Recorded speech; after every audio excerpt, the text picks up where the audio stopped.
स्वयंपाद द्वारा रचित भक्ति रसामृत सिंधु का द्वितीय लहरी, प्रथम लहरी जो है हमारा पूरा हो चुका है भगवत कृपा से, और द्वितीय लहरी हम लोग आज से शुरू करने जा रहे हैं। द्वितीय लहरी में साधन भक्ति के विषय में बताया गया है। प्रथम लहरी जो है जिसमें रूप गोस्वामी पाद जी ने भक्ति के सामान्य रूप का वर्णन किया है, और इसी कारण से उसे सामान्य भक्ति लहरी कहा गया है, जिसमें हम लोगों ने सुना था कि भक्ति के 3 प्रकार के भेद होते हैं: साधन भक्ति, भाव भक्ति और प्रेम भक्ति। इस जो ये द्वितीय लहरी है जिसमें साधन भक्ति के बारे में विशद वर्णन किया गया है, इसमें साधन भक्ति को पूरी तरह से, साधन भक्ति का स्वरूप क्या है, साधन भक्ति कैसे की जाती है और साधन भक्ति का अधिकारी कौन है, इसके बारे में विशद वर्णन किया गया है। तो जीव गोस्वामी पाद के अनुसार हमारे जो 6 आचार्य हैं, जो षड गोस्वामी हैं हमारे, उनके अनुसार, उसमें से जो जीव गोस्वामी पाद हैं उनके अनुसार भक्ति के मात्र केवल 2 ही भेद होते हैं। पहला भेद है साधन भक्ति और दूसरा है प्रेम भक्ति, यानी साध्य, जिसे कहा गया है साध्य, यानी साधन करें तो उससे साध्य की प्राप्ति होनी चाहिए, प्रेम प्राप्त होना चाहिए, उसे ही असली साधन कहा है जीव गोस्वामी पाद जी ने। परंतु श्रील विश्वनाथ चक्रवर्ती पाद, जिन्होंने भक्ति रसामृत सिंधु बिंदु की विवेचना की है, जो कि रूप गोस्वामी पाद जी के द्वितीय अवतार भी कहे जाते हैं, श्रील विश्वनाथ चक्रवर्ती पाद, उनके अनुसार जो भाव भक्ति है उसमें अपराध का कुछ अंश यानी कुछ गंध बाकी रह जाता है। जो भाव भक्ति होती है, 3 प्रकार की भक्ति बताई ना रूप गोस्वामी पाद जी ने, साधन भक्ति, भाव भक्ति और प्रेम भक्ति। उसमें से जो भाव भक्ति है, जो बीच की भक्ति है, उसमें अपराध नहीं होते हैं, लेकिन अपराध का कुछ गंध बाकी रह जाता है, कुछ थोड़ा बहुत जो है अपराध बाकी रह जाता है। इसलिए उसको ना तो प्रेम भक्ति में रखा जाता है, साध्य की श्रेणी में रखा जाता है, और क्योंकि पूरी तरह से व्यक्ति जो है अनर्थों से मुक्त हो जाता है और उसको स्वरूप की भी प्राप्ति हो जाती है, तो उसको जो है साधन भक्ति के स्तर पर भी नहीं रखा है श्रील विश्वनाथ चक्रवर्ती पाद जी ने। तो उसको भाव भक्ति का एक स्तर उन्होंने कहा, जो रूप गोस्वामी पाद जी ने बताया है, उन्होंने विशद वर्णन किया है। वर्णन जीव गोस्वामी पाद जी ने भी गलत नहीं किया है, लेकिन उन्होंने साध्य जो प्रेम भक्ति है उसके अंतर्गत ही भाव भक्ति को डाल दिया है। तो जो साधन भक्ति है, जब हम उसका पालन करते हैं और पालन करते करते करते करते कई जन्मों के पश्चात जब भाव उदित हो जाता है, तो उसे ही कहते हैं भाव भक्ति। एक साधन भक्त का जो साध्य है, साधन भक्त की सिद्धि कब होती है? जब उसको भाव भक्ति की प्राप्ति हो जाती है, यानी कि उसका साधन तब सिद्ध माना जाएगा जब उसे भाव भक्ति की प्राप्ति होगी। अगर वह साधन कर रहा है, भक्ति के अंगों का पालन कर रहा है, लेकिन उसका जो फल है, साधन भक्ति का जो फल है, वो भाव भक्ति नहीं मानता है, वो धर्म अर्थ काम मोक्ष इन सब में ही लगा रहता है, विषयों में ही लग जाता है, उसकी जो साधन भक्ति की जो एनर्जी है, जो फोर्स है, वो सारी की सारी इन इच्छाओं की पूर्ति में लग जाती है, तो उसको जो है साधन भक्ति के अंतर्गत नहीं रखा जाता है। जैसा कि पूर्व लहरी में यानी प्रथम लहरी में श्रील रूप गोस्वामी पाद जी ने बताया था उत्तमा भक्ति के बारे में, कि उत्तमा भक्ति होती क्या है। अलग अलग आचार्यों के परिभाषा के अनुसार हम लोगों ने जाना कि उत्तमा भक्ति किसे कहते हैं। तो रूप गोस्वामी पाद जी ने अलग अलग आचार्यों की परिभाषा को एकत्र करके एक परिभाषा बनाई, और उन्होंने बोला अन्य अभिलाषिता शून्यम ज्ञान कर्मादि अनावृतम आनुकूल्यन कृष्ण अनुशीलनम भक्ति उत्तमा। ये भक्ति उत्तम भक्ति है, जिसमें किसी भी प्रकार की अभिलाषा से शून्य हो, वह कोई अभिलाषा उसके हृदय में ना रहे, ज्ञान और कर्म भी जो है उसकी भक्ति को ढक ना पाए, ज्ञान और कर्म भी नहीं होना चाहिए, निर्विशेष ब्रह्मवादी जो ज्ञान है वो ना रहे, उसकी भक्ति जो है शुष्क ना रहे और कर्मों के अधीन ना रहे, जो नैमित्तिक कर्म है उसके अधीन वह ना रहे। उसमें भी मुख्य रूप से जो बताया गया है बिल्कुल अंडरलाइन करके बताया, अनुकूलेन कृष्ण अनुशीलनम, ऐसी भक्ति हो जो कृष्ण का अनुशीलन करे लेकिन अनुकूल भाव से करे, वो उत्तम भक्ति है। लेकिन इसकी प्राप्ति के लिए जो साधन है, जो उत्तमा भक्ति है, उसको प्राप्त करने के लिए जो साधन बताया श्रील रूप गोस्वामी पाद जी ने और हमारे अन्य अन्य आचार्य ने, वो बताया कि श्रवण कीर्तन स्मरण रूपी जो नवधा भक्ति है वही साक्षात भक्ति का अंग है। यानी कि यदि कोई श्रवण कीर्तन स्मरण पाद सेवनम अर्चनम वंदनम दास्यम सख्यम आत्मनिवेदनम, ये 9 प्रकार की जो नवधा भक्ति है इनका पालन करता है तो वो साक्षात भक्ति कही जाती है। इसके अतिरिक्त वह जो भी कार्य करता है, चाहे वो धाम में रहकर ही क्यों ना कर रहा हो और भक्ति को सामने रखकर ही क्यों ना कर रहा हो, लेकिन यदि उसका जो उद्देश्य है वो साधन भक्ति यानी भाव भक्ति को प्राप्त करना नहीं है, तो उसका जो साधन है, उसकी जो ये भक्ति की जो क्रियाएं हैं, चाहे वो श्रवण कीर्तन स्मरण ही क्यों ना कर रहा है, तो उसे भी साधन भक्ति के अंतर्गत नहीं रखा जाता है। कहने को ये साधन भक्ति है, श्रवण कीर्तन स्मरण जो नवधा भक्ति है ये साधन भक्ति है, लेकिन यदि इसका उद्देश्य भाव भक्ति की स्फूर्ति कराना ना हो, नित्य सिद्ध जो भाव है उसको प्रकट कराना ना हो, तो वह साधन भक्ति के अंतर्गत उसको हम नहीं रखते हैं। ऐसा श्रील रूप गोस्वामी पाद जी ने कहा है द्वितीय लहरी में। जैसे कोई व्यक्ति यज्ञ करने से पूर्व, अभी यज्ञ हुआ नहीं है, चल नहीं रहा यज्ञ, उससे पूर्व यज्ञ करने की वह तैयारी कर रहा है, यज्ञ करने में जो सामग्रियां लगती हैं वो सारी सामग्रियों को वह एकत्र कर रहा है, लोगों को जो है इनवाइट कर रहा है यज्ञ में आने के लिए। तो ये सारी की सारी चीजें जिस प्रकार से यज्ञ करना ही माना जाएगा, यज्ञ के अंतर्गत ही माना जाएगा, ठीक उसी प्रकार से जब वह साधन भक्ति भाव भक्ति की स्फूर्ति के लिए करता है तो उसको कहा जाता है साक्षात रूप में साधन भक्ति का पालन करना, अन्यथा वो साधन भक्ति नहीं कही जाती। ये जो साधन भक्ति है ये इंद्रियों में प्रकट होती है, इंद्रियों के द्वारा, क्योंकि इंद्रियों के द्वारा साधित होती है। हम श्रवण करते हैं, कान से करते हैं, कीर्तन करेंगे जीवा से करेंगे, स्मरण करेंगे, उसमें जो मन है जो समस्त इंद्रियों का राजा है उसकी हम सहायता लेते हैं। जो भी हम नवदा भक्ति का पालन करते हैं इसमें हमारी इंद्रियां जो हैं वो भगवान की सेवा में लगती हैं। बिना इंद्रियों के भगवत भक्ति संभव नहीं होती। लेकिन जैसे कि कहा जाता है ये सारी इंद्रियां जड़ हैं, मन जड़ है, मन बुद्धि अहंकार ये तीनों जड़ हैं, इंद्रियां भी जड़ हैं, शरीर भी जड़ है। तो इस जड़ शरीर से उस चिन्मय प्रभु को कैसे प्राप्त किया जाता है, तो इस पर श्रील रूप गोस्वामी पाद जी इस प्रश्न का उत्तर देते हुए कहते हैं, जिस प्रकार से वसुदेव जी के घर में श्री कृष्ण जो विभू तत्व हैं, गौण तत्व या शूद्र तत्व नहीं है, विभू तत्व हैं कृष्ण, वो विभू तत्व अपने आप वसुदेव जी के घर में प्रकट हो गए अपनी इच्छा से। ठीक ऐसे ही ये इंद्रियां जड़ होने के बावजूद भी, मन जड़ होने के बावजूद भी, जब इन मन में इन इंद्रियों में कृष्ण की हम साक्षात भक्ति करते हैं यानी श्रवण कीर्तन स्मरण करते हैं, तो धीरे धीरे इन अंगों का पालन करते रहने से क्या होता है, ये इंद्रियां जो होती हैं ये भी चिन्मय बन जाती हैं। जैसे वसुदेव जी को नित्य कहा गया है, वसुदेव जी यूं तो जीव कोटि के हैं लेकिन परंतु उनको नित्य जीवात्मा कहा गया है। इसी प्रकार से इंद्रियां भी एक दिन ऐसे ही भजन करते करते करते करते स्वतः ही साधन सिद्ध हो जाती हैं ये इंद्रियां। और जब ये इंद्रियां सिद्ध हो जाती हैं, परिपक्व हो जाती हैं, यानी कि जो कान है वो कान भगवान की कथा को सुनने के पिपासु बन जाते हैं, जो जिह्वा है वो भगवान की चर्चा करने के अतिरिक्त अन्य चर्चा करना या पर चर्चा करना, दोष आदि का कीर्तन करना और जो है जो भी परिचर्चा करती है जिह्वा, दूसरे के बारे में जो चर्चा करती है, दूसरे वस्तु के बारे में चाहे दूसरे व्यक्ति के बारे में जो चर्चा करती है, जब ये चीजें पूरी तरह से समाप्त हो जाती हैं और इन इंद्रियों पर जो भगवान की जो सेवा है वो आविर्भूत हो जाती है, तब ये इंद्रियां कही जाती हैं नित्य सिद्ध।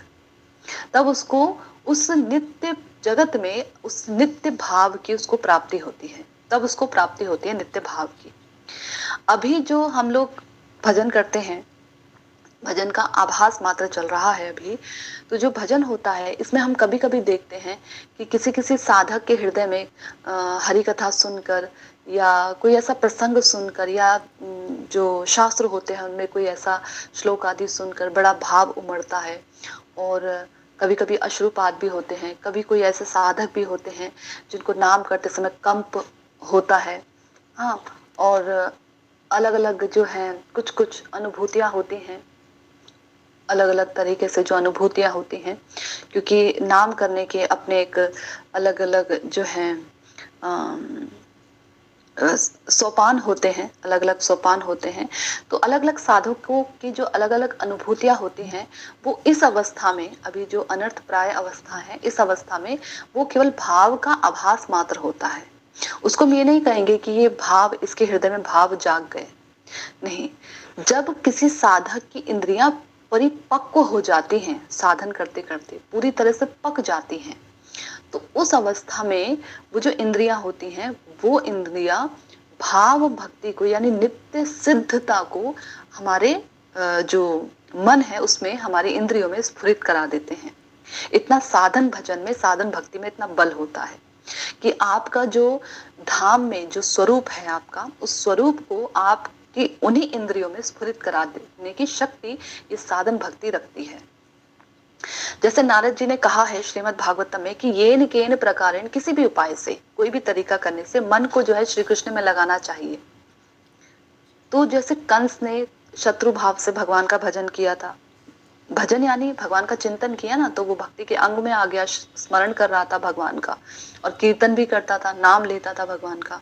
चाहे वो कोई भी नाम पुकारे, अघारी, काला, कपटी, चाहे कोई भी नाम पुकारे, वो कृष्ण को उद्देश्य उसका, उनका कृष्ण ही होता था कंस का। तो शत्रु भाव से पुकारते थे, चाणूर मुष्टिक जैसे ईर्ष्या भाव से कि ये जो है मल्ल युद्धों में इतना मतलब देखने में लग रहा है कि एक बहुत बड़ा जो है ये मल्ल योद्धा है, तो वो ईर्ष्या भाव से उसका भजन कर रहे थे चाणूर मुष्टिक जो है। और अन्य अन्य लोग जो हैं, जितने भी, जहां पर भी श्री कृष्ण को देखा गया, चाहे द्वारिका में देखा, चाहे मथुरा में देखा, चाहे ब्रज में देखा, वो सभी अपने अपने भाव के अनुसार कृष्ण का भजन कर रहे थे। तो ये किन प्रकारेण वो कृष्ण का भजन कर रहे थे, लेकिन जैसे कि रूप गोस्वामी पाद जी ने कहा, अनुकूलेन कृष्ण अनुशीलनम, अनुकूल रूप से जब हम कृष्ण की सेवा करते हैं तो वो उत्तमा भक्ति कहलाती है। तो जो कंस आदि, जो चाणूर मुष्टिक आदि जो हैं, वो अनुकूल भाव से कृष्ण की सेवा नहीं कर रहे थे, वो प्रतिकूल भाव से कर रहे थे। उनका उद्देश्य था कृष्ण को मारना, कृष्ण को पराजित करना, कृष्ण को मारना, कृष्ण को हानि पहुंचाना उनका उद्देश्य था। तो अनुकूलिन, अनुकूल भाव से जब हम कृष्ण की सेवा करते हैं तो वो कहलाती है उत्तमा भक्ति। यानी हम श्रवण करते हैं, कीर्तन करते हैं, स्मरण करते हैं, अर्चनम, वंदनम, पाद सेवनम, जो कुछ भी हम करते हैं नवदा भक्ति में, ये 9 की 9 भक्ति यदि अनुकूल भाव से नहीं हो रही हैं, कृष्ण के हित के लिए नहीं हो रही हैं, तो ये अनुकूलता नहीं कही जाएगी, तो ये उत्तमा भक्ति के अंतर्गत नहीं आती है, ये साधन भक्ति के अंतर्गत नहीं आती है। ये हमें समझना होगा कि साधन भक्ति कहते किसको हैं। हम किसी की भी भक्ति को भक्ति नहीं लेकर कह सकते कि कोई भी जो है कोई भी व्यक्ति है वो धाम में निवास कर रहा हो, चाहे बेशक धाम में निवास कर रहा हो, हम ये नहीं कह सकते कि भक्ति ही कर रहा है। हमें देखना पड़ेगा कि वो साक्षात रूप में भक्ति के अंगों का पालन कर रहा है, और उस पर भी उसका उद्देश्य क्या है उन अंगों का पालन करने में। अब उद्देश्य तो पहले प्रथम अवस्था में पता लगता नहीं है सामने से, जब हम उसका संग करते हैं, उससे बातचीत करते हैं, तब हमें मालूम पड़ता है कि उसका उद्देश्य क्या है। कभी कभी आज की अवस्था में कलयुग इतना चतुर हो गए हैं कि बातचीत के दौरान भी हमें पता नहीं लगता कि उसका उद्देश्य क्या है, क्योंकि इतने कुछ लोग जो हैं अश्रु दिखाने में, अश्रु बहाने में, और बड़ी बड़ी बातें करने में, और जो है भगवान की जो अंतरंग अंतरंग लीलाएं हैं कुंज निकुंज की, उन लीलाओं का बखान करने में और तरह तरह के उदाहरणों को देने में बहुत सर्वश्रेष्ठ होते हैं। तो हम ये नहीं कह सकते कि ये जो लोग हैं ये भक्त ही हैं, नहीं। आंतरिक रूप से जब हम उनका उनका संग करते हैं, तो संग करते करते हमें पता लगता है कि वास्तव में इनका उद्देश्य क्या है, और उद्देश्य ही जो है हमारी साधन भक्ति को स्फुरित कराता है। यानी सच में ये साधन भक्त है भी कि नहीं।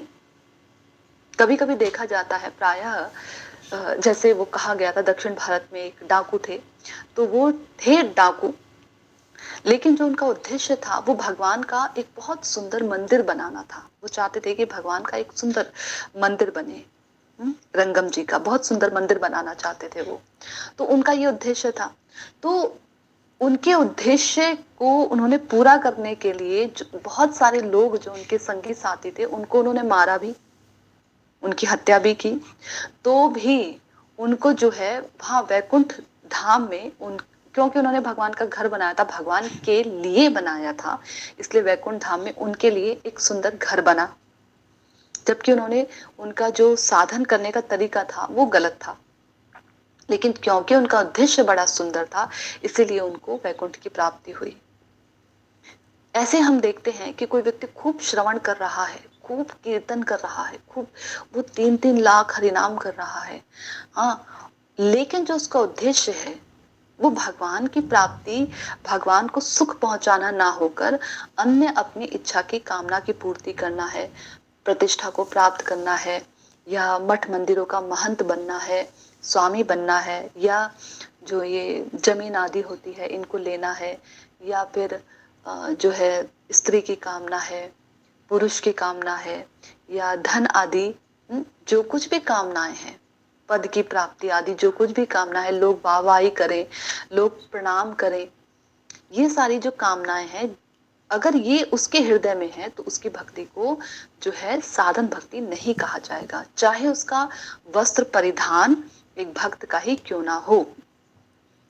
बाहर से देखने में चाहे वो पूरे जो है तिलक लगाया हो, पूरा जो है वैष्णव वेश उसने धारण किया हो, वैष्णव उसकी बोली भी वैष्णव ही हो, बोल चाल से भी वैष्णवता ही झलक रही हो उसके, तो भी उनको वैष्णव नहीं माना जाएगा, वो कहे जाएंगे वैष्णव प्राय। जैसे ये कौन थी जो कंस के द्वारा भेजी गई थी, पूतना। पूतना ने गोपी का वेश धारण किया था, परंतु गोपी थी नहीं, गोपी थी नहीं, प्रतिकूल भाव से वो भगवान को मारने के उद्देश्य से ब्रज में आई थी। देखो, ब्रज में आई थी और कृष्ण के पास भी गई थी और बहुत सुंदर सुंदर वचन भी कह रही थी। वैष्णव, वैष्णव माने वैष्णव ही हैं, जो आसपास के जो ब्रज के लोग हैं उनसे बहुत सुंदर सुंदर वचन भी कह रही थी, तो भी उसका उद्देश्य क्या था, कृष्ण को मारना। वो अलग बात है कि भगवान बड़े दयालु हैं तो कृपा करके उन्होंने ये सब चीजें नहीं देखी। लेकिन यदि कोई व्यक्ति वैष्णव के पास जाता है, मीठी मीठी वाणी ही क्यों ना बोलता हो, वैष्णव को जो है धन के द्वारा और वस्तुओं के द्वारा, चाहे उनको प्रसन्न करने का ही उद्देश्य रखता हो, और प्रसन्न भी किस लिए कि उसको जो है वैष्णव लोग पूछें, यदि वो नहीं पूछ रहे हैं तो वो उनके पास नहीं जाएगा, अगली बार से उनके पास नहीं जाएगा, ऐसा नहीं। साधन भक्ति का उद्देश्य क्या होना चाहिए, साधन भक्ति का उद्देश्य होना चाहिए कि भगवान के अनुकूल भाव से भगवान की सेवा करना ही साधन भक्ति का एकमात्र उद्देश्य होना चाहिए। तो यहाँ पर रूप गोस्वामी पाद जी ने बताया, प्रथम द्वितीय लहरी में बताया उन्होंने कि साधन भक्ति कहते किसको हैं, ये किससे की जाती है, इंद्रियों के माध्यम से की जाती है, मन के माध्यम से की जाती है, और इसका उद्देश्य क्या होना चाहिए, साधन भक्ति का उद्देश्य होना चाहिए भाव भक्ति को प्राप्त करना ही, वो भी नित्य सिद्ध भाव को प्राप्त करना ही साधन भक्ति का उद्देश्य होना चाहिए। आगे उन्होंने बताया कि साधन भक्ति का अधिकारी होता कौन है, किसे हम कहें कि साधन भक्ति का अधिकारी है। तो जो लोग प्राय प्राय रूप से संसार को दुख मानकर संसार को सुनते हैं, समझते हैं, किसी की सुकृतियां पूर्व जन्म की ऐसी थी कि उन्होंने पूर्व जन्म में ये अनुभूति कर ली थी कि ये संसार दुखमय है, इतना उन्होंने अनुभूति कर ली थी कि ये संसार दुखमय है, संसार में दुखालय है, और जो रिश्ते नाते हैं वो सब टेम्पररी हैं, इतनी उन्होंने अनुभूति कर ली थी पूर्व जन्म में। तो जो लोग संसार को दुखालय मानकर, दुख युक्त मानकर ये अनुभूति कर लेते हैं कि संसार दुख युक्त है, पर फिर भी उनका विषयों से वैराग्य नहीं जाता है, वो लोग इस भक्ति योगी के अधिकारी होते हैं। जो लोग, ऐसे लोग क्या करते हैं, ऐसे लोगों को महत भक्तों का संग प्राप्त होता है, क्योंकि उन्हें दुखालय जगत मिला, दुखालय संसार की उन्हें अनुभूति हुई कि संसार दुखालय है। वो फिर उस दुखालय से निकलने का तरीका ढूंढते हैं। फिर उन्हें पूरे सुकृतियों के बल से जब उन्हें भक्तों का संग प्राप्त होता है, चाहे कनिष्ठ भक्त का संग प्राप्त हो, चाहे उन्नत भक्तों का संग प्राप्त हो, किसी भी भक्त का उनसे संग प्राप्त होता है, उनके भक्तों के मुख से जब वो हरि कथा सुनते हैं, और हरि कथा सुनने से जब धीरे धीरे वो उस छोटे संग से उन्नत संग में जाते हैं, तो जब वो महत भक्तों के संग से हरि कथा में हरि की लीला और गुणों को सुनते हैं, हरि कथा में जब हरि की लीला और हरि के गुणों को सुनते हैं, तब जब उनमें जो श्रद्धा जागती है, वो व्यक्ति ही पूर्ण रूपेण साधन भक्ति का अधिकारी होता है। जब उसमें वो श्रद्धा जागती है, यानी कि जो ज्ञानी लोग हैं, जिन्हें पूर्व जन्म के कारण या अपने साधन के कारण ये पता लग गया कि ये संसार दुखालय है भाई, और इस संसार से निकलना ही, इन दुखों से छुटकारा पाने का एकमात्र उपाय है।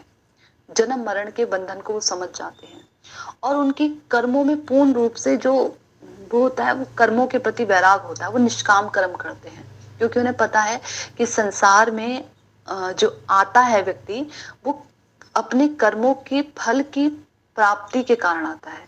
उसने कर्म किया, कर्म करने के बाद उसको उस कर्म का फल मिलेगा, तो उस फल को उसको भोगना पड़ेगा, भोगने के लिए उसको आना पड़ेगा, इस संसार में रहना पड़ेगा। तो वो जानता है ये बात, वो इस कारण से वो निष्काम कर्म करता है। निष्काम कर्म, जो कुछ भी करेगा वो सब बिना किसी अपने फायदे के लिए करेगा, उसमें उसका फायदा नहीं होगा, निष्काम कर्म होगा। तो ऐसा व्यक्ति ज्ञान की तरफ को चला जाता है, ज्ञानी हो जाता है। लेकिन हरि कथा में उसकी श्रद्धा नहीं होती है। वो हरि कथा जो है, भगवान के जो कथाएं हैं उनको नित्य नहीं मानता, भगवान के रूप को, उनके गुणों को नित्य नहीं मानता। हाँ, उसको इतना पता है कि संसार में दुख बहुत है, संसार में दुख ही दुख है, वो उस बात का ज्ञान रखता है। वो भगवत गीता भी पढ़ता है, भागवतम भी पढ़ता है वो व्यक्ति, अन्य अन्य जो वेद पुराण है उनको भी पढ़ता है, उपनिषद भी पढ़ता है। लेकिन वो इन सब का निचोड़ एकमात्र यही निकालता है कि जो फल हैं उनको भोगने के कारण ही मुझे ये शरीर मिला है। यदि मैं निष्काम कर्म करता हूं तो फिर मुझे इस शरीर को नहीं झेलना पड़ेगा, इस शरीर में आना नहीं पड़ेगा, और ये जो शरीर है, इस शरीर को प्राप्त करना ही जन्म मरण की एक श्रृंखला है। यानी कर्म ही एकमात्र ऐसे कारण हैं जो कि मुझे इस शरीर में बांधे रखे हैं, चाहे वो किसी भी योनि हो, उस योनि में मुझे बांधे रखे हैं। तो वो इनसे निकलता है ज्ञान के द्वारा। वो अपनी इंद्रियों को, अपने इंद्रियों के भागने की प्रवृत्ति को संकुचित करता है ज्ञान के द्वारा। ये हुआ ज्ञानी व्यक्ति। एक कर्मी व्यक्ति होता है। कर्मी व्यक्ति क्या सोचता है, भाई मैं अच्छे अच्छे कर्म करूंगा, पानी के जो स्थान है, गर्मियों में लोग आते हैं पानी पिएंगे, तो मुझे जो है स्वर्ग की प्राप्ति होगी, या मेरी कामनाएं इच्छाएं पूर्ति होंगी। वो सर्दियों में कंबल बांटता है, गरम कपड़े बांटता है, गरम गरम खाना देता है, और कई तरीके की चीजें स्कूल वगैरह में डोनेशन देता है, गरीब बच्चों को पढ़ाता है, लड़कियों को पढ़ाई के लिए दान देता है। बड़े बड़े लोग करते हैं ना ऐसा, फिल्म इंडस्ट्री वाले होते हैं, बिजनेसमैन वाले होते हैं, वो लोग ऐसा करते हैं। वो इस प्रकार से, और उनकी किसी की इच्छाएं हैं, आज हमने एकादशी व्रत रख लिया, तो एकादशी व्रत की हमने महिमा सुनी है कि हमारी समस्त प्रकार के पापों को दूर करता है, या एकादशी व्रत रखने से जो इच्छा वो पूर्ति होती है, तो वो ऐसा करते हैं। तो ये जो कर्मी लोग होते हैं, ये किसी ना किसी फल की प्राप्ति के लिए उसको करते हैं। उनके विषयों के प्रति बड़ी आसक्ति होती है, अपने घर में, अपने परिवार में, शरीर में, देह गेह आदि, इनमें बड़ी आसक्ति होती है इनकी। ये लोग भगवान की भक्ति करते भी हैं तो मात्र केवल इसलिए करते हैं कि हमारा देह गेह बना रहे, हमारी सम्मान, हमारा धन, कहीं हम भगवान की भक्ति ना करें, इतने समय से करते आ रहे थे एकादशी व्रत, एकदम से छोड़ देंगे तो कहीं भगवान नाराज ना हो जाए, नाराज भी हो जाए तो कहीं वो हमारे घर में जो है आधी व्याधि ना ला दे, हमारा शरीर कहीं जो है खराब ना हो जाए, हमारे बच्चों का नुकसान ना हो जाए। जो कुछ भी करते हैं केवल अपने कोई ना किसी फल की अभिलाषा से करते हैं, कुछ भी करते हैं उनकी एक अभिलाषा होती है। यानी कि यहाँ तक कि भागवतम करवाते हैं अपने घर में, भागवतम में सेवा करते हैं, जहाँ भागवतम चल रही होती है वहां सेवा करते हैं, कथाओं में सेवा करते हैं, तो मात्र केवल इसलिए कि ऐसा करने से जो है बोला गया है सारी इच्छाएं पूरी होती हैं, घर में मंगल आता है, तो इन जो बीमारियां हैं वो सब दूर भागती हैं, भूत प्रेत सब निकल जाते हैं, ऐसा बोला जाता है ना भागवतम पाठ में। तो ऐसा करोगे तो ऐसा होगा, इस श्रद्धा के साथ में वो लोग भक्ति करते हैं। तो उनका भी जो है, वो कर्मी लोगों का भी जो है वो साधन भक्ति के अधिकारी नहीं कहे जाते। बचा कौन? बचा वह व्यक्ति जिसको इस संसार में आसक्ति है, उसको इस संसार में, अपने घर में, अपने बच्चों में, अपने परिवार में, शरीर से, शरीर की वस्तुओं से आसक्ति है, लेकिन आसक्ति होने के साथ साथ उसको कुछ कुछ विरक्ति भी है। अब आसक्ति और विरक्ति एक साथ कैसे हो गए? ऐसे हुए कि जब उसका परिवार में उसके जो पुत्र हैं, पौत्र हैं, वो सब बढ़िया से उसके साथ ट्रीट करते हैं तो उसको आसक्ति होती है, उनको छोड़ नहीं पाता है। लेकिन जब वो व्यक्ति उसको नेग्लेक्ट करते हैं तो उसको विरक्ति होती है, अरे इससे अच्छा तो जो है भगवान की भक्ति है, वो करना ज्यादा अच्छा है, इनसे अच्छा तो ये कैसे है, इनसे अच्छा तो होते ही नहीं। तो ऐसे लोग जो हैं, जो संसार में आसक्त भी हैं लेकिन कुछ कुछ तरीके से संसार से विरक्त भी हैं, वो लोग भक्ति के अधिकारी होते हैं। उस पर भी यदि महत संग से उनको हरि कथा में कुछ कुछ श्रद्धा उत्पन्न हो गई, क्योंकि ऐसा जो ज्ञान प्राप्त होता है कि संसार में दुख भी है ऐसा जिसको ज्ञान प्राप्त होता है, वो केवल हरि कथा से ही प्राप्त होता है। जब वो भगवान की कथाएं सुनता है किसी भक्त के मुख से, तब उसको ये इसकी अनुभूति होती है। और यदि वो वैष्णव के मुख से हरि कथा नहीं सुनता है तो क्या होता है, क्योंकि जो अवैष्णव होते हैं या जो कर्मी होते हैं या जो ज्ञानी होते हैं उनके मुख से वो हरि कथा सुनता है, तो जैसे वो होंगे वैसे ही वो कथा करते हैं, उनकी कथा में वो चीज झलकती है। जो ज्ञानी होगा वो ज्ञान की प्रगाढ़ प्रगाढ़ गहरी बातें ज्ञान की करेगा, उसकी कथाओं में ज्ञान का जो है छाप रहती है, उसकी कथाओं में ज्ञान की छाप मिलेगी, भक्ति की छाप नहीं मिलेगी, ज्ञान की छाप मिलेगी उसकी कथा में। कर्मी व्यक्ति, उसकी कथा में कर्म की छाप मिलेगी, अरे बूढ़े लोगों की सेवा किया करो, अरे माता पिता की सेवा किया करो, अरे जो है समाज की सेवा किया करो। उनकी जो कथाएं होंगी ना, वो भी, जैसे आज मैं कुछ देख रही थी तो उसमें उसमें मैंने एक दो उसमें देखा कि जो कथावाचक है ना, वो भी तिरंगे की उसकी क्या बोलते हैं उसको, तिरंगे की देशभक्ति के गीत गा रहे थे बैठकर। वो ये भूल जाते हैं कि ये जो हमें शरीर मिला है ये अभी के लिए इस भारत भूमि में मिला है, लेकिन जैसा हम कर्म करेंगे उस अनुसार ये शरीर अगली योनि में चला जाएगा।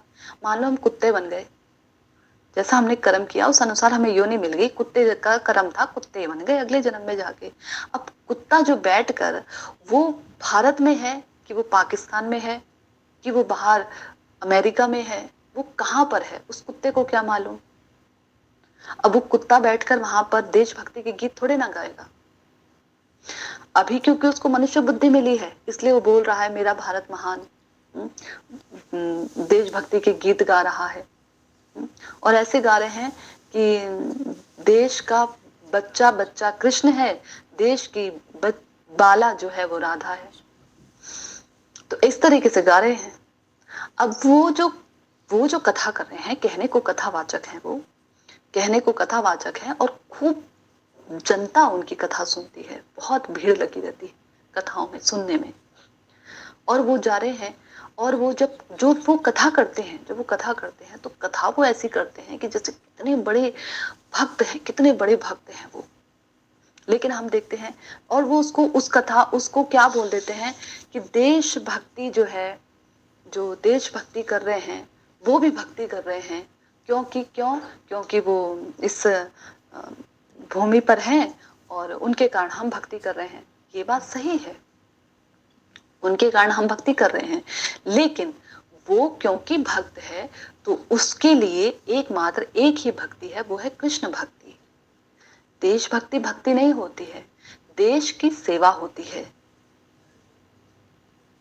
ये सब करने से, ठीक है, ये सब करने से स्वर्ग आदि की उन्नत लोगों की प्राप्ति होती है, लेकिन इस जन्म मरण से छुटकारा ये सब करने से नहीं प्राप्त होता है। तो भक्ति का अधिकारी मुख्य रूप से कौन हुआ?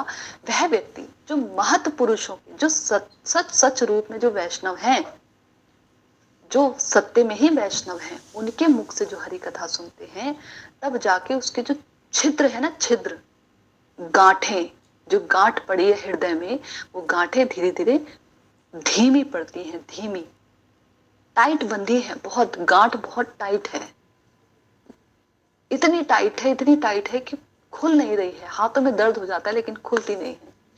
तो क्या करते हैं महत लोग, महत पुरुष जो होते हैं, वो अपनी कथाओं के द्वारा, लीलाओं के द्वारा उस गांठ को ढीला करते हैं।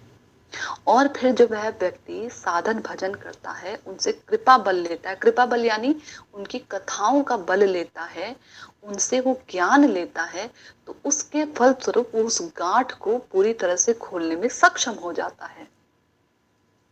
ऐसा होता है। तो वह व्यक्ति जो साधन भक्ति का अधिकारी कौन हुआ? वह व्यक्ति जो महत भक्तों के संग से, महत व्यक्तियों के संग से, जिनकी भगवान की कथाओं में सुनने में अत्यंत श्रद्धा हो गई है, ऐसा व्यक्ति ही भक्ति योग यानी साधन भक्ति का अधिकारी होता है। एकमात्र वही व्यक्ति अधिकारी होता है। तो इसके लिए हमको, क्योंकि भक्ति की शुरुआत श्रद्धा से होती है, आदो श्रद्धा, श्रद्धा से स्टार्टिंग होती है भक्ति की, तो इसके लिए हमें देखना पड़ेगा कि हम जो संग कर रहे हैं वो सत्य सत्य रूप में महत संग है कि नहीं है। जितने परिमाण में हमारा संग होता है, जैसा हमारा संग होता है, उतने ही परिमाण में हमारी श्रद्धा बढ़ती है, जितने परिमाण में हमारा संग होगा। अगर हम ऐसे व्यक्ति का बहुत मात्रा में संग कर रहे हैं, संग का मतलब क्या है? उसके साथ चिपके रह रहे हैं, ऐसा नहीं, उससे फोन पर फालतू की बातें कर रहे हैं, उसको संग नहीं कहते हैं। फोन पर अरे हमारा बिजनेस ऐसा चल रहा है, अरे हमारे घर में ऐसा हो रहा है, हमारे घर में वैसा हो रहा है, इसको संग नहीं कहेंगे। ये संग नहीं है। संग है, संग मतलब क्या? सततम कीर्तयन्तो माम, जो सतत रूप से कीर्तन करते हैं, सतत रूप से आदान प्रदान चलता है श्रवण का, कीर्तन का, उसको संग बोलते हैं। ये संग है। संग करने में दो व्यक्ति की आवश्यकता पड़ती है। तो जब श्रवण कीर्तन करते हैं तब दो व्यक्तियों की आवश्यकता पड़ती है। तो अगर हम श्रवण और कीर्तन संसार का कर रहे हैं तो वो संसार का संग हुआ, चाहे हम भक्त से ही क्यों ना बात कर रहे हो, वो वास्तविक संग नहीं है। भक्त से बात करने पर भी वो वास्तविक संग नहीं होता है। संग का मतलब है हम भक्त से बात कर रहे हैं और भक्ति की बात कर रहे हैं, ये संग है। अगर हम 1 घंटा किसी भक्त से बात करते हैं, उसमें मात्र केवल 2 ही मिनट भक्ति की चर्चा होती है ना, तो वो 2 ही मिनट का हमने संग किया है और हमने संग नहीं किया है। बाकी के जो बाकी का जो समय है वो सारा का सारा समय हमने असत चर्चा में निकाला है। और जो अधिकतर असत चर्चा ही करता हो तो वो भक्त तो हो नहीं सकता। तो फिर वो 2 मिनट का जो हमने संग किया ना, वो भी वास्तविक भक्त का हमने संग नहीं किया। तो महत भक्त यानी ऐसे भक्त जो सतत रूप से सब समय श्रवण और कीर्तन की बातें करते रहते हों, ऐसे भक्तों के संग से ही हमारी भक्ति में श्रद्धा उत्पन्न होती है, तब उत्पन्न होती है। हम उनसे कुछ प्रश्न पूछे, वो हमारे कुछ प्रश्नों का उत्तर दें, हमारे हृदय में कुछ संशय है, हमारे संशयों को दूर करें, तब जाके वो जो संशय के जो छिद्र है ना वो खुलते चले जाते हैं, तब खुलते हैं। तो इसे कहा गया है महत् पुरुषों का संग। महाभागवत भी अगर यदि उतर के आ गया गोलोक धाम से, यदि महाभागवत भी उतर के आ गए ना, और हम उनके संग में रहकर यदि हम संसार की ही चर्चा कर रहे हैं, तो भी हमारा कल्याण नहीं होगा। भगवान की कथा कीर्तन ही हमारा एकमात्र कल्याण कर सकते हैं। बस ये बात हमें रट लेनी चाहिए बिल्कुल, कि हमारा जो जन्म मरण का चक्र है, जो अभय प्रदान करने वाले भगवान हैं, जब हम उनका आश्रय करेंगे तभी हमारा जन्म मरण का चक्र समाप्त हो सकता है। इससे कोई उन्नत, जब हम अभय प्रदानकारी भगवान का संग करेंगे तभी हमें उनका संग प्राप्त होगा। किसका? भगवान का संग प्राप्त होगा, तभी हमें वास्तविक रूप में संग प्राप्त होगा। भगवान बड़े चतुर हैं, बहुत चतुर हैं भगवान, बहुत चतुर हैं। भगवान अपनी भक्ति नहीं देते हैं सरलता रूप से। सुदुर्लभा हमने सुना था ना, भाव भक्ति में सुदुर्लभ है, चतुर हैं भगवान। हम श्रवण करते हैं, कीर्तन करते हैं, ये सोचकर करते हैं कि हम भगवान का भजन करेंगे, भगवान की प्रेम भक्ति को हमें प्राप्त करना है, धाम जाना है, ऐसे हम सोचकर भजन करते हैं। लेकिन क्योंकि हमारे अनर्थ इतने सारे होते हैं और हम महत भक्तों का ठीक ढंग से संग नहीं कर पाते हैं, तो क्या होता है, वो जो इधर उधर जो हमारी इच्छाएं कभी भरी पड़ी थी, भगवान उसकी पूर्ति करवा देते हैं और फिर हम फंस जाते हैं, हम उसी में लगे रह जाते हैं। जैसे कि एक बात बताती हूँ आपको, एक श्री वृंदावन धाम में एक जो है माता जी आई थी, और उन्हें आए हुए कुछ ही समय हुआ था, 3 से 4 महीने हुए थे उन्हें आए हुए। तो जब भी वो मेरे साथ परिक्रमा करते थे एकादशी वाले दिन, तो वो माता जी अपने पूर्व जो स्थान है, जो अपने घर परिवार है, उसके बारे में चर्चा करती है। सब कुछ छोड़ छाड़ के आई थी माता जी, तो उसके बारे में चर्चा करती थी मुझसे। तो बीच बीच में तो मैं जब उनकी बातें सुनती थी तो मुझे ये आभास होता था कि ये जिस उद्देश्य से परिक्रमा तो कर रही हैं, हरिनाम भी कर रही हैं, दीक्षा भी ले लिया है, धाम में आकर दीक्षा भी ले लिया उन्होंने किसी से, तो ये सब कुछ कर रही हैं, तो भी जो बातों से इनकी जो इच्छा झलकती है ना, कि ये चाहती हैं कि जो इनके पति हैं, इनके जो बच्चे हैं, वो भी जो है, उनका कहना है ऐसा कि मुझे पूरा यकीन है कि वो एक दिन धाम आएंगे। तो मैं सोचती थी, मन में सोचती थी मैं उनकी बातें सुनकर, कि ये सब कुछ कर रही हैं। बात बाद में वो मतलब बीच बीच में बात घुसाती थी, और वो जो हरी चर्चा चलती थी कि क्योंकि मैं उन्हें बार बार उन्हें उस ओर लेके आती थी, भगवान के जो बड़े प्यारे प्यारे गुण हैं, मैंने बताती थी कि भगवान कितने अच्छे हैं, भगवान कितने दयालु हैं। हाँ, इसके बारे में मैंने बताती थी, तो बीच बीच में ये बात घुसा देती थी कि हाँ भगवान बहुत दयालु हैं, तो वो ऐसा, तो ऐसा हो सकता है, मेरी ऐसे मतलब मैं सोचती हूँ ऐसा, इच्छा नहीं कहती थी कि ऐसे मेरी इच्छा है, मैं सोचती हूँ ऐसा। तो मन में सोचती थी, एक आध बार ऐसा हुआ तो मैं ऐसे अकेले मतलब कभी कभार मन में ख्याल आ जाता, तो मैं सोचती थी कि क्योंकि ये ऐसा कह रही है ना, इनके हृदय में इच्छा है, तो भगवान इनकी भक्ति की इच्छा तो कब पूरी करेंगे, तब पूरी करेंगे मालूम नहीं, लेकिन ये इच्छा इनकी जरूर पूरी होने वाली है। और सत्य सत्य रूप में वो 1-1.5 महीने बाद वो माता जी के जो पति थे वो आए और उन्हें ले गए।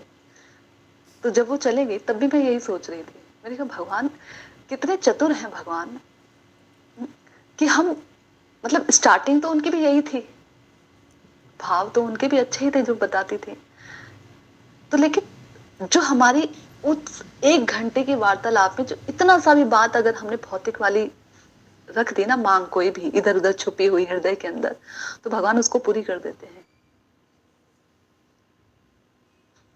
तो खैर भगवान बड़े चतुर हैं, साथ साथ में सोच समझ कर सौदा कीजो, ये नंद का लाल बड़ा व्यापारी, है ना। तो खैर साधन भक्ति का जो अधिकारी है वो कौन है? जिनकी महत भक्तों के संग में, संग यानी जब हम चर्चा करते हैं, भगवत विषय में चर्चा करते हैं, ऐसे संग से जिनकी हरि कथा सुनने में श्रद्धा उत्पन्न हो गई हो। अब भगवान की श्रद्धा में उसको थोड़ा थोड़ा विश्वास होने लग गया है, भगवान की कथाओं में उसको विश्वास होने लग गया है, भगवान के गुणों में उसको नाम में थोड़ा थोड़ा विश्वास होने लग गया है, ऐसा व्यक्ति ही भक्ति योग का अधिकारी होता है। उसके भाग्य खुल गए, एक ना एक जन्म में उसकी साधन की सिद्धि हो जाएगी ऐसे व्यक्ति की। और इसमें भी, इस अधिकारी में भी, इस श्रद्धा के अधिकारी वाले व्यक्तियों में भी 3 प्रकार के लोग होते हैं। ऐसा श्रील रूप गोस्वामी पाद हमें बताते हैं। वो 3 प्रकार के लोग कौन से हैं? श्रद्धा उत्पन्न हुई तो सब में ऐसा नहीं है कि सब में श्रद्धा एक समान ही उत्पन्न होती है। हो सकता है कोई व्यक्ति पूरे जन्म का जो है बहुत अच्छा भक्त हो, बहुत अच्छा उसने सेवा की हो, भक्त रहा हो, लेकिन किसी कारणवश उसकी भक्ति पूरी ना हो पाई हो, तो वो अगला जन्म लेगा और महत संग उसको प्राप्त हुआ, उसकी भक्ति की सुकृति हुई उत्पन्न और वो अंकुर फूटा, महत संग का उसको संग हुआ अचानक से, उसने हरि कथा सुनी और उसको श्रद्धा हो गई, उसको डायरेक्ट श्रद्धा हो गई। और इतनी श्रद्धा हो गई, पारलौकिक, लौकिक श्रद्धा नहीं, पारलौकिक श्रद्धा, डायरेक्ट पारलौकिक श्रद्धा हो गई उसको। और इतनी श्रद्धा हो गई, इतनी श्रद्धा हो गई कि वो डायरेक्ट पहुंच गया आसक्ति के स्तर पर। इतनी श्रद्धा हो गई उसको, क्योंकि पूरे जन्म में भजन किया था, तो पूरे जन्म में उसने वो यहाँ तक पहुंच गया था, निष्ठा, रुचि, रुचि के स्तर तक वो पहुंच गया था वह व्यक्ति। रुचि के स्तर पर पहुंच गया तो भगवान क्या करते हैं, एडवांस, उसको एडवांस देते हैं। यानी रुचि पे पहुंचा तो जिस जन्म से शुरू करेगा वो आसक्ति से शुरू कर देगा, आसक्ति से। तो वो आसक्ति, उसको आसक्ति हो गई हरि कथा में, हरि नाम में, और भगवान की जो अन्य अन्य जो क्रियाएं हैं उनमें उसको प्रगाढ़ आसक्ति शुरू हो गई। ऐसा व्यक्ति, जो व्यक्ति शास्त्रों में और तर्क करने में, तर्क कौन सा तर्क, शास्त्र युक्त तर्क करने में अत्यंत निपुण हो, यानी कोई तार्किक व्यक्ति है और तार्किक व्यक्ति को अपने शास्त्रों के वचनों के द्वारा उसके तर्क को जो भेदने में पूरी तरह से सामर्थ्य रखता हो, पूरी तरह से सामर्थ्य हो उसका, शास्त्र का उसको इतना ज्ञान हो, शास्त्रों की एक एक बातों का उसको इतना ज्ञान हो, इतना निपुण हो कि कोई महातार्किक व्यक्ति भी आ जाए तो उसके तर्क का खंड विखंड कर दे, ऐसा व्यक्ति। और दृढ़ निश्चय हो, जिसको इतना विश्वास होता है ना शास्त्रों में, उस वो दृढ़ निश्चय वाला व्यक्ति होता है, जिसको दृढ़ श्रद्धा उत्पन्न हो अंदर से, यानी पूरी तरह से जो शरणागत हो, वह व्यक्ति उत्तम अधिकारी कहा जाता है। यानी वह उत्तम है, उसकी श्रद्धा कैसी है, उत्तम अवस्था की, वह साधन भक्ति में उत्तम भक्त है, उत्तम। ऐसा व्यक्ति जिसकी शास्त्रों में पूरी तरह से श्रद्धा हो, जो तर्क करने में, तर्कों का खंडन करने में पूरी तरह से सामर्थ्यता रखता हो, ऐसा व्यक्ति। और साथ ही साथ दृढ़ निश्चय हो, कभी यहाँ जा रहा हूँ, कभी ये मंत्र कर रहा हूँ, कभी वो मंत्र कर रहा हूँ, ऐसा नहीं, कभी इसके पास जा रहा हूँ, कभी उसके पास, ऐसा नहीं, दृढ़ निश्चय हो, भक्ति ही करनी है, भक्ति करनी है, इसी से मेरा परम कल्याण होगा, इसी से ही होगा। और ऐसा दूसरों को कन्विंस करने में भी वो इतना बल रखता हो कि कोई अगर उससे बात करे और वह महातार्किक व्यक्ति है तो उसके तर्कों का वो खंडन करके शास्त्रों की बात को स्थापित कर दे, ऐसा व्यक्ति। श्रील भक्तिदान स्वामी प्रभुपाद जी कहा करते थे, एक व्यक्ति को, एक भक्त को लॉयर की तरह होना चाहिए। लॉयर होता है ना, लॉयर, जैसे सामने वाले लॉयर के, सामने वाले जो उसके प्रतिद्वंदी हैं, उसकी बातों को वो कैसे काटते हैं, लॉ की अलग अलग वो एक्ट लेके आते हैं, ये यहाँ पर लगा, ये यहाँ पे लगा, और उसके द्वारा वो उसकी बातों को खंडित कर देते हैं। ऐसे एक भक्त को होना चाहिए। कोई मायावादी आ जाए, कोई ब्रह्मवादी आ जाए, कोई कर्मी आ जाए, कोई विषय व्यक्ति आ जाए, उसके तर्कों को कैसे काटना है, शास्त्रों के द्वारा। तर्क में भी वो निपुण हो, केवल शास्त्रों के वचन नहीं, क्योंकि कभी कभी क्या होता है, कोई तार्किक व्यक्ति आ जाता है जो शास्त्रों को तो नहीं मानता है लेकिन तर्क पे विश्वास करता है, तार्किक व्यक्ति।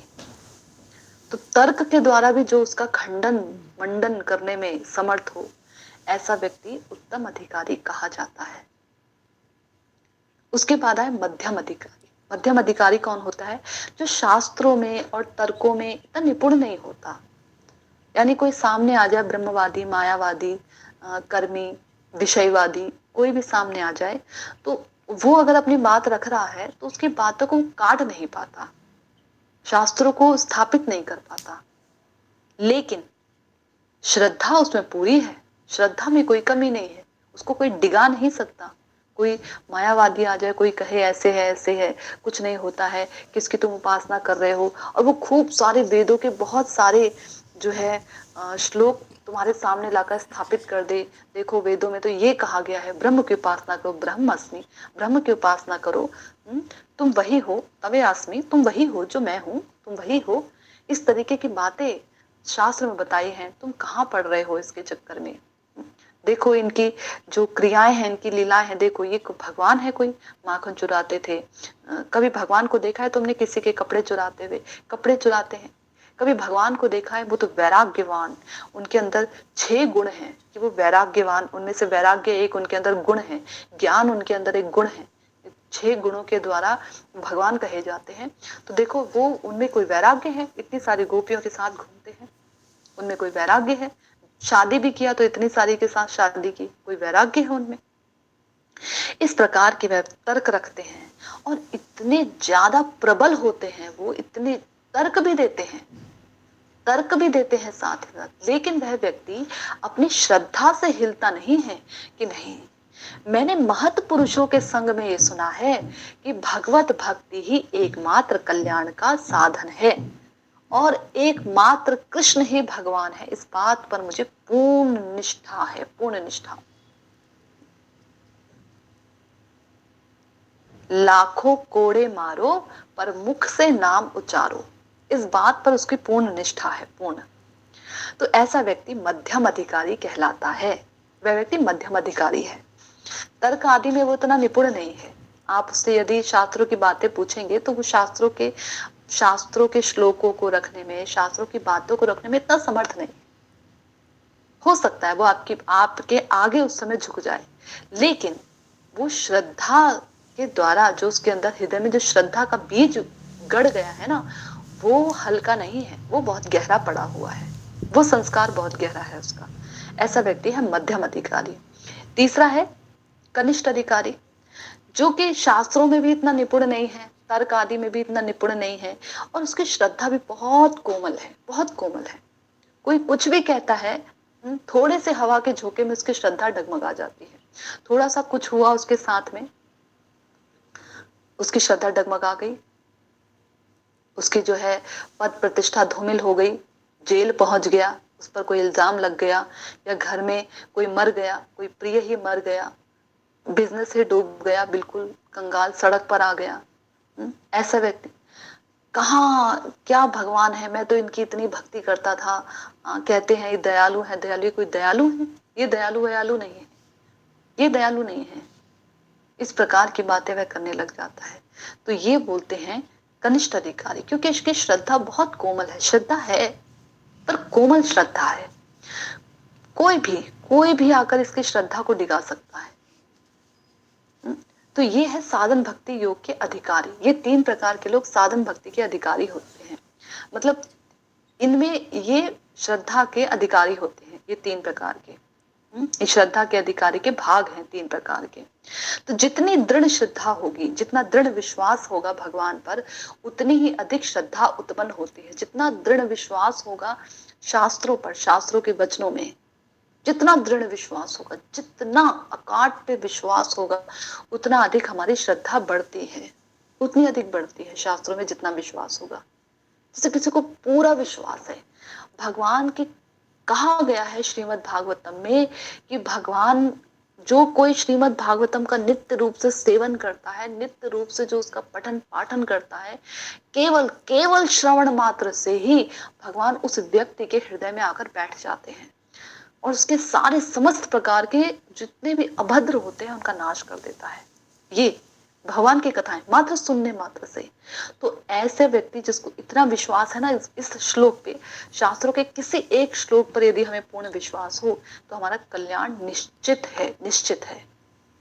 क्योंकि हमें विश्वास नहीं होता है, हमें शास्त्रों के वचनों पर विश्वास नहीं होता है। ऐसा कहा गया, देखो ऐसा कहा है श्रीमद् भागवतम में कि जो कोई श्रवण मात्र की इच्छा रखता है, इच्छा, सुना नहीं है, इच्छा रखी है जिसने, उसके हृदय में आकर भगवान बैठ जाते हैं, उसके हृदय में भगवान अवरुद्ध हो जाते हैं, अवरुद्ध यानी रुक जाते हैं।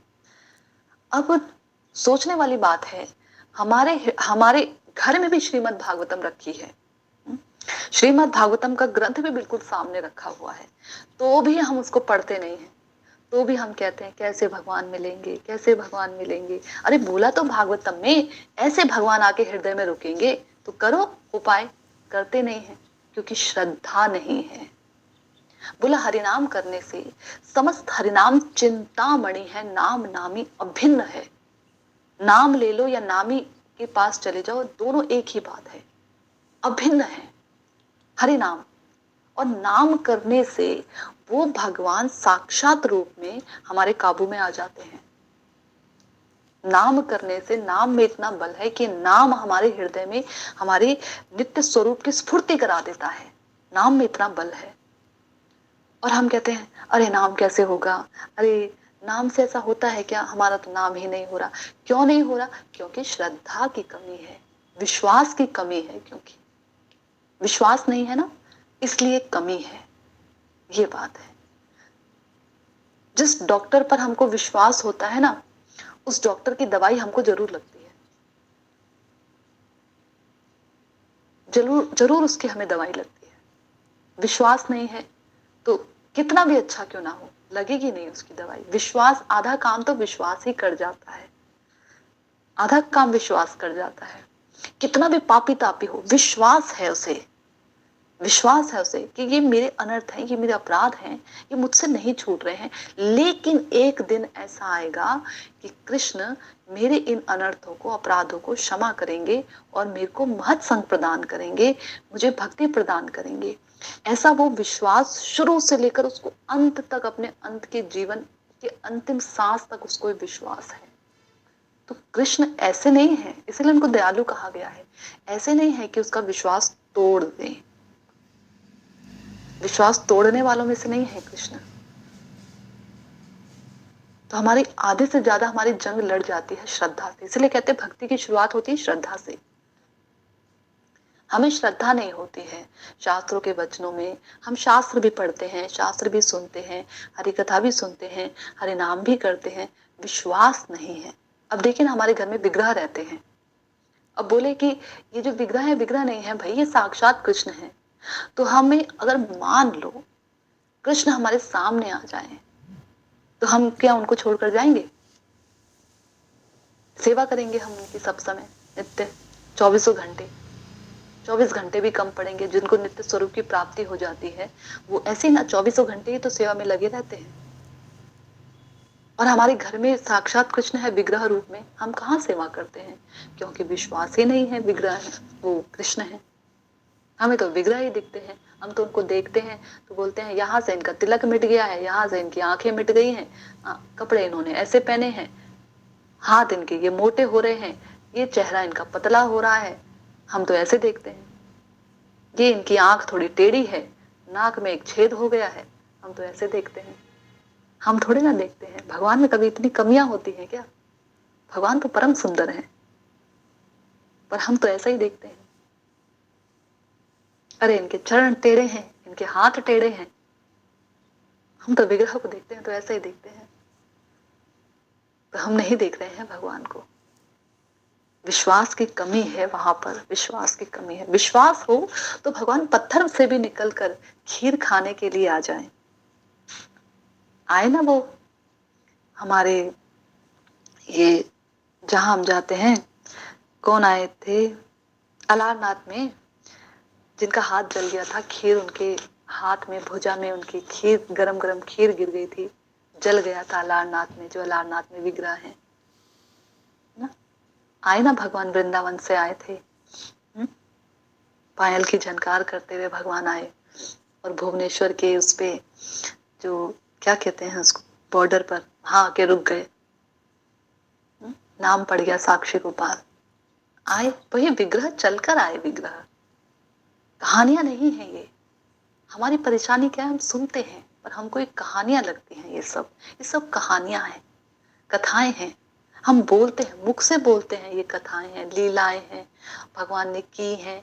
विश्वास नहीं होता इन सब बातों पर। विश्वास हो जाए तो अरे ये वो विग्रह है जो चल कर आए, ये चल कर आए थे, ये जिनका हम दर्शन कर रहे हैं, ये वृंदावन से, इतनी दूर से। हम तो ट्रेन में आते हैं, उससे भी कितनी सारी खाने पीने का सामान लेके आते हैं हम लोग। ये कृष्ण चलकर आए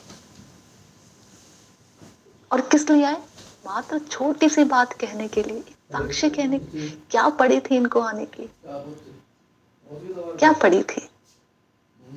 वहीं से स्फुरित हो जाते ना हृदय में उनके, सपने में आके, या भूचाल मचा देते उनके जीवन में। सपने में कह देते नष्ट भ्रष्ट कर दूंगा तुम्हारा भाई, जैसे कई राजाओं के हृदय में स्वप्न में आके बोला है। चल के आए। इतना इतना मतलब एक विश्वास ना भगवान को खींच ले आता है। वो विश्वास ही तो था जो खींच ले आया भगवान को वृंदावन से। वरना क्या पड़ी थी? कितनों के भगवान स्वप्न में नहीं आते हैं क्या? कहते हैं अब भाई तुम ऐसा कर दो, वो मेरा भक्त है, वरना मैं तुम्हारे सारे वंश को खत्म कर दूंगा, है तुम्हारे साथ ये अनहोनी हो जाएगी। ऐसे कहते तो हैं भगवान ने, स्वप्न में आके कितनी बार कहा है, कितनों के हृदय में आके कहा है भगवान ने। क्या कह नहीं सकते थे भगवान? चल कर आए, चल कर अपने दोनों पगों से भगवान चल कर आए। ऐसा है हमारा भगवान का हृदय।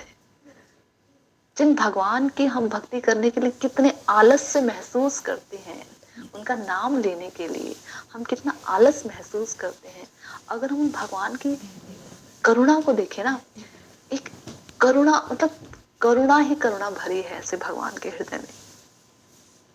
सोचो ना, चल कर आए भगवान इतनी दूर से। हम तो कहाँ ट्रेन से आते हैं, और ट्रेन में भी हमको कितनी आफत होती है।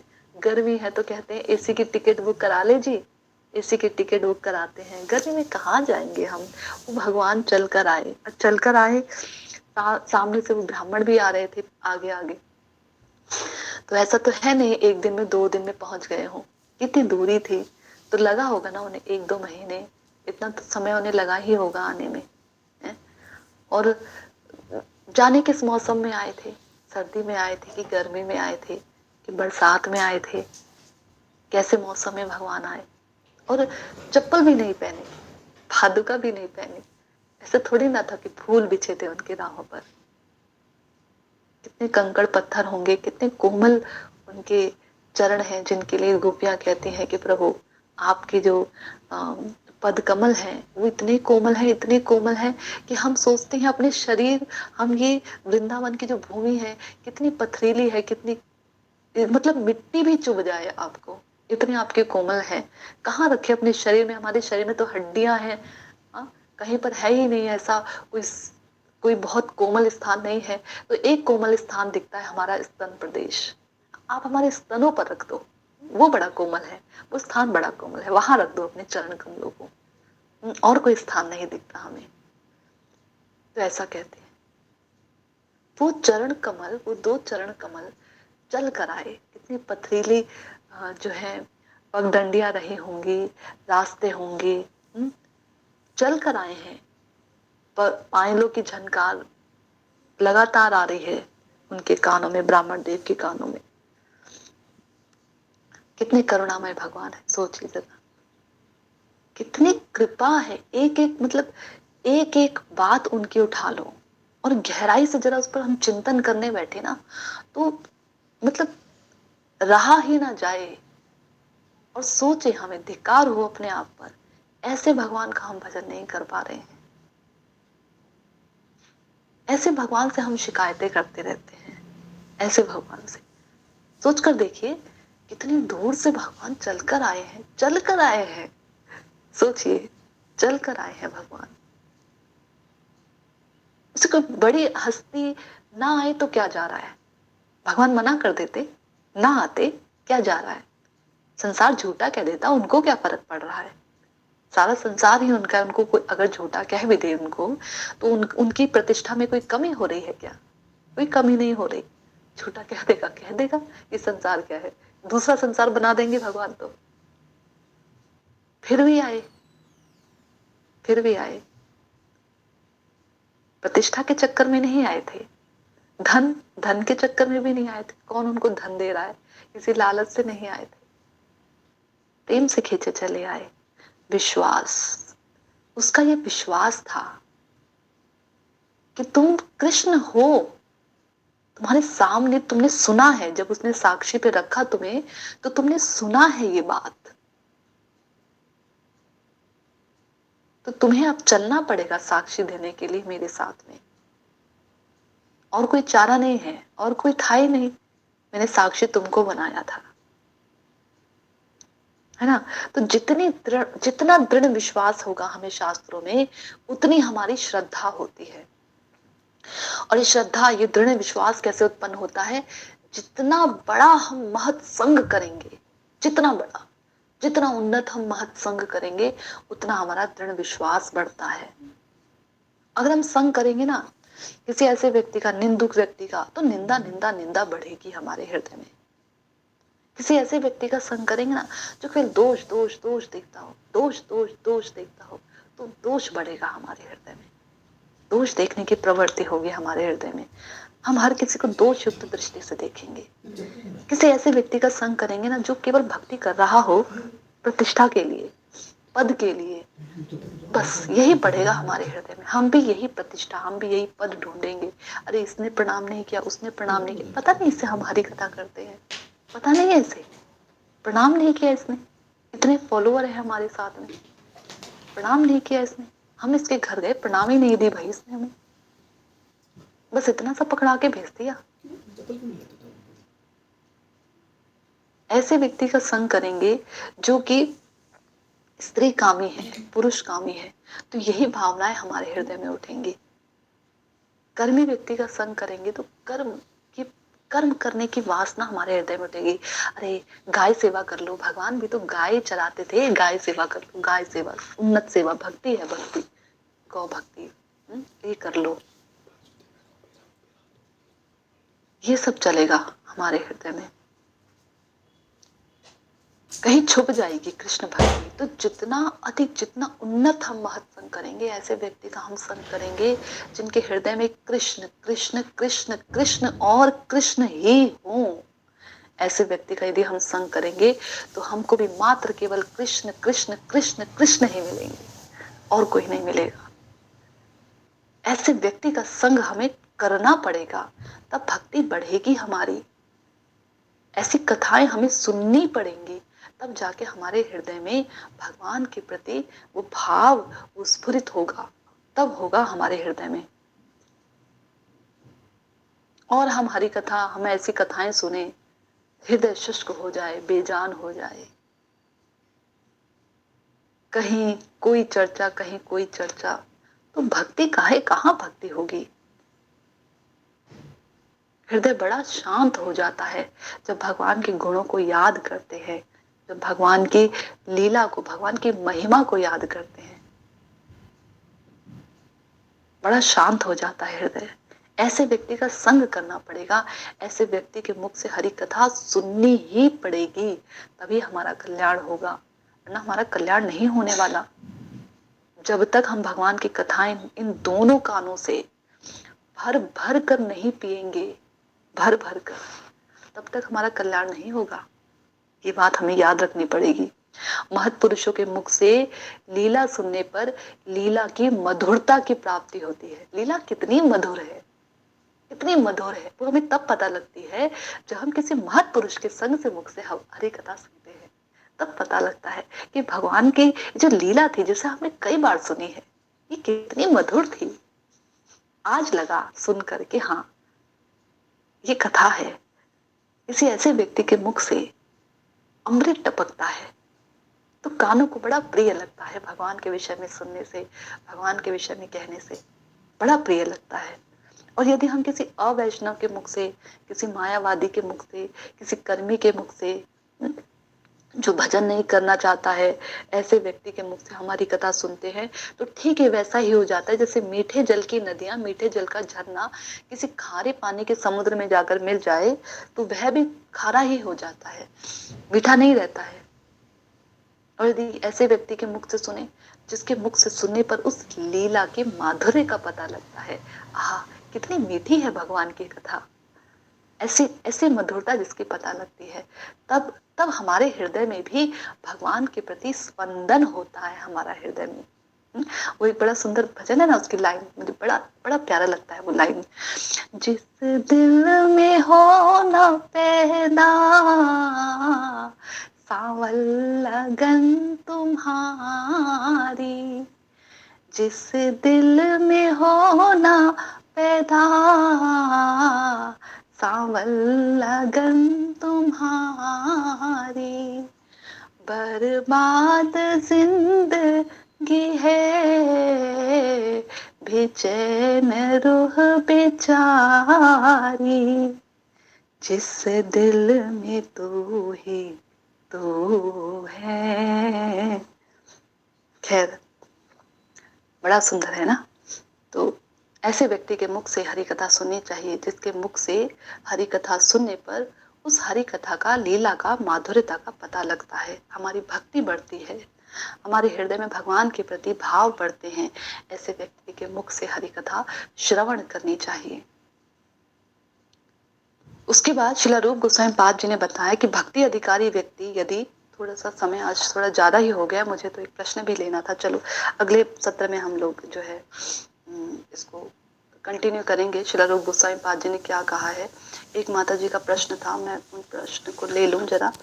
माता जी का प्रश्न था कि मेरे मन में एक दुविधा है, ये नीतू माता जी का प्रश्न है। कथा भी सुनती हूँ मैं, नाम जप भी कर रही हूँ, कभी राधा राधा तो कभी हरे कृष्ण महामंत्र पर करती हूँ, पर पता नहीं क्यों मेरा मन अब भी, नाम तो करती हूँ पर विश्वास नहीं होता है, भाव भी नहीं आता है, और करना चाहती हूँ क्योंकि मुझे नाम के प्रति वो अनुभूति नहीं आ रही है जो होनी चाहिए। संतों की वाणी से सुना है और आप लोगों से भी सुना है कि नाम की बहुत महिमा है, पर अब मैं क्या करूं जिससे मेरे नाम में प्रीति बढ़े। तो प्रीति बढ़े, ये बात माता जी, आपका ये बात मन में उठ रही है, तो ये बात सिद्ध करती है कि आपका नाम जो है वो कार्य कर रहा है।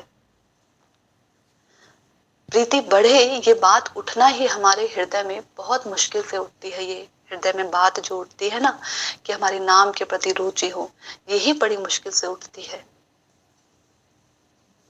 नाम के प्रति। वरना तो 16 माला हो गई बस रख दो जी, 16 माला हो गई बस रख दो जी, 16 माला हो गई बस रख दो जी, दिन ऐसे ही निकल जाते हैं। ये बात उठना कि नाम में हमारी रुचि नहीं हो रही है, नाम में रुचि कैसे होगी, वो अनुभूति नहीं हो रही है, तो चिंता मत कीजिए, ये नाम ही सब कुछ करवाएगा।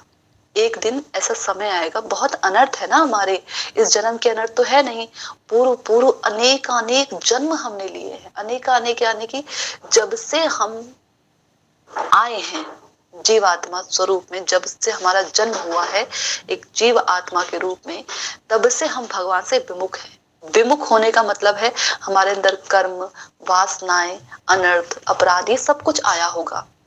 विमुख व्यक्ति ही ये सब काम करता है। तो विमुख तब से है, इस जन्म में हम विमुख नहीं हैं, बहुत शुरू से ही विमुख हैं हम। तो उस विमुखता को दूर करने में थोड़ा थोड़ा समय लगेगा ना। आप श्रद्धा के साथ में, विश्वास के साथ में भगवान का नाम कीजिए। ये नाम ही वो नाम है जिसके द्वारा हमारे आचार्यों ने और अन्य अन्य संप्रदायों के आचार्यों ने भी और पूर्ववर्ती आचार्यों ने भी, यहाँ तक कि जो ब्रज धाम है वहां पर भी जो नित्य परिकर है, जो वैकुंठ धाम है वहां पर भी जो नित्य सिद्ध परिकर है, वो परिकर भी भगवान का नाम ही लेते हैं। ये नाम ही है जो हमें उस अवस्था तक पहुंचाएगा। वो भी ये नाम लेते हैं, वो सब नाम लेते हैं, उनकी स्थिति अलग है, वो अलग बात है, हमारी स्थिति अलग है, वो अलग बात है, लेकिन ये नाम वही है। नाम तो एक ही है ना, नाम सेम है, ये वही नाम है। इसकी एक ही प्रक्रिया है बस। क्या प्रक्रिया है? अश्रु, एक ही प्रक्रिया है इसकी। अश्रु के साथ नाम लीजिए, भगवान के सामने प्रार्थना करके नाम लीजिए, देखना एक ना एक दिन ये नाम जरूर असर करेगा। और आप पर असर करेगा तो हम पर भी थोड़ी कृपा दे दीजिएगा, हमारे लिए भी थोड़ी प्रार्थना कर लीजिएगा कि कभी हमारे हृदय में ये भाव उठे कि प्रभु हमारे भी नाम में रुचि हो। ये भाव ही नहीं उठता है हमारे हृदय में, तो कभी आपका साथ अगर हो ऐसा तो हमारे लिए भी प्रार्थना जरूर कीजिएगा, है ना। तो आप चिंता मत कीजिए, नाम कीजिए, खूब नाम कीजिए, और साथ ही साथ भगवान की कथाएं सुनिए। कहीं से भी नहीं, अगर आपको कहीं से भगवान की कथाएं सुनने को नहीं मिल पा रही हैं, सही जगह से, तो आप शास्त्रों का अध्ययन कीजिए, शास्त्रों को पढ़िए, शास्त्रों से प्रार्थना कीजिए कि मुझे महत संग प्रदान करें, है ना। ऐसे शास्त्रों से प्रार्थना कीजिए, शास्त्र चिन्मय हैं, वो हमारे हृदय में स्फुरित होते हैं। शास्त्रों को पढ़ने से हमें ज्ञान नहीं मिलता है, याद रखिए, शास्त्र हमारे हृदय में स्फुरित होते हैं। जो बातें, जो कुछ हम सुनते हैं शास्त्रों के, उसमें से ये सारी हृदय में हमारी अनुभूति प्रकट करते हैं। तो चिंता मत कीजिए, बहुत जन्मों से है ना, तो धीरे धीरे करके पूरा होगा। लेकिन भगवान से प्रार्थना करते हुए करिए कि प्रभु मेरे हृदय में वो कुलबुलाहट, वो बेचैनी बढ़ती जाए, बढ़ती जाए। ये प्रश्न मेरे हृदय में उठता जाए कि नाम में प्रीति हो, कब हो, कब हो, ये उठती जाए। बस अंतिम श्वास तक भी ये आपके हृदय में इच्छा रहेगी कि नाम में प्रीति बढ़े या कैसे हो, तो चिंता मत कीजिए, ये सबसे अच्छा तरीका है ना।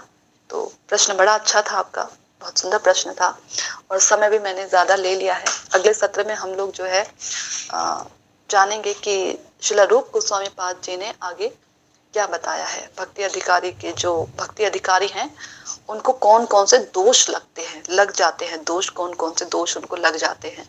तो इस प्रकार हम अगले सत्र में हम लोग चर्चा करेंगे। हरे कृष्णा। वांछा कल्पतरुभ्यश्च पतितानां पावनेभ्यो वैष्णवेभ्यो नमो नमः।